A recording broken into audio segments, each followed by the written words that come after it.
C'est Trado, content de vous retrouver pour la mise à jour de la matrice de trading, de scalping pour les CFD euro-dollar, France 40, Allemagne 30, US 30, l'équivalent du CAC, du DAX et du Dow Jones. Les précautions d'usage pour commencer.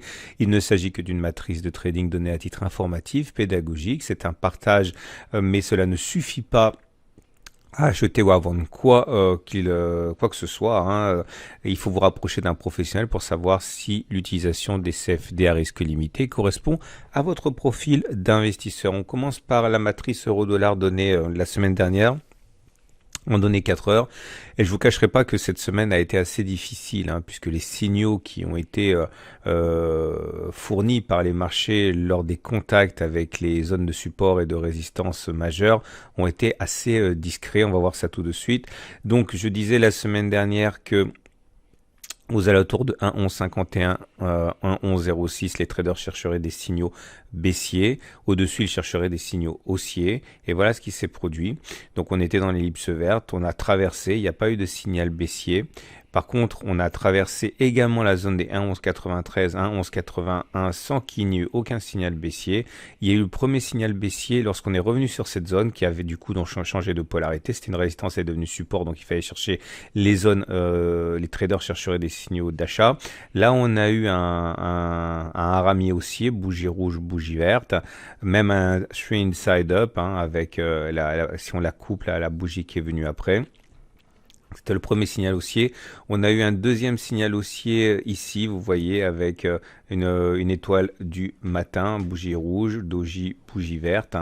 Donc c'était le deuxième signal haussier que l'on avait eu. Et pour la semaine prochaine, voilà ce que je pense les traders auront sur leur tablette.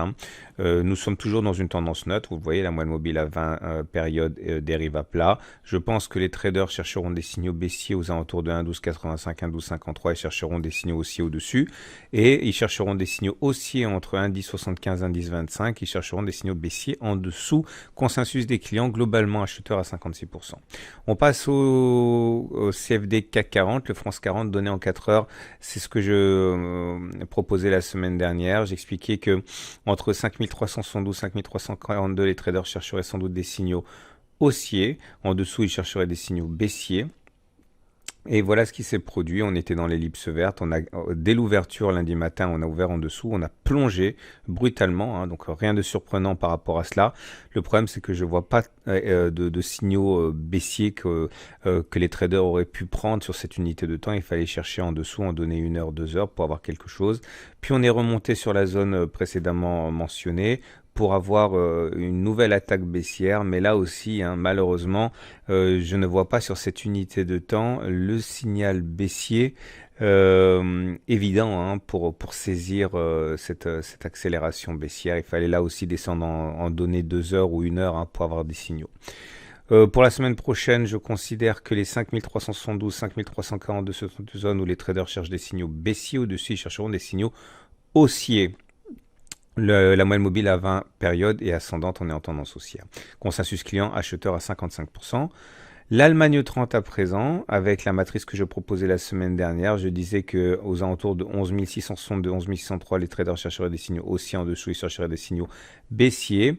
Voilà ce qui s'est produit, on était dans l'ellipse verte. Alors là aussi, c'est allé très très vite avec la débâcle de début de semaine. On a effectivement traversé la zone, la baisse s'est accélérée, mais là aussi, pas de signal baissier évident qu'on aurait pu saisir, c'est un peu le problème. Une fois qu'on est repassé au-dessus, ça a changé de polarité, il fallait chercher des signaux haussiers. On a eu un signal haussier ici avec l'avalement haussier, bougie rouge avalée par une bougie verte suivante. C'était tout ce qu'on pouvait se mettre sous la dent en termes de signal haussier sur cette zone et sur cette unité de temps. Pour la semaine prochaine, je considère que les traders chercheront des signaux baissiers à 11,662, 11,603. En dessous, ils chercheront des signaux baissiers et d'autres signaux baissiers à 12,271, 12,193. Au-dessus, ils chercheront des signaux haussiers.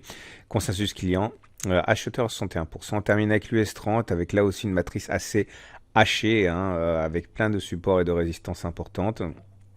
J'expliquais que En dessous de 26 227, 26 213, il chercherait des signaux baissiers. Au-dessus, il chercherait des signaux haussiers. Jusqu'à 25 817, 25 951, où il chercherait des signaux haussiers. Et en dessous, des signaux baissiers. Voilà ce qui s'est produit une fois de plus. Hein, pas beaucoup de chance à ce niveau. Bon, une fois n'est pas coutume. Les zones qu'on a mentionnées ont été toutes traversées à la baisse. Hein, donc, en ce sens, il y a bien eu des accélérations baissières à chaque fois, mais on ne voit pas de signal que l'on aurait pu prendre aisément, hein, sur cette unité de temps.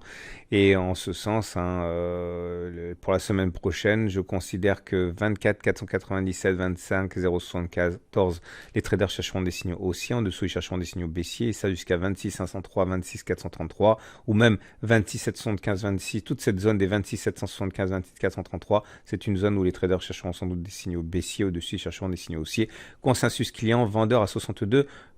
Donc voilà ce qu'on pouvait dire pour cette semaine. Je vous souhaite une excellente journée. Je vous invite à regarder en fin de vidéo la précédente analyse que l'on a proposée, notamment pour les investissements de moyen et de long terme. Je vous souhaite une très bonne journée et à la semaine prochaine pour la mise à jour.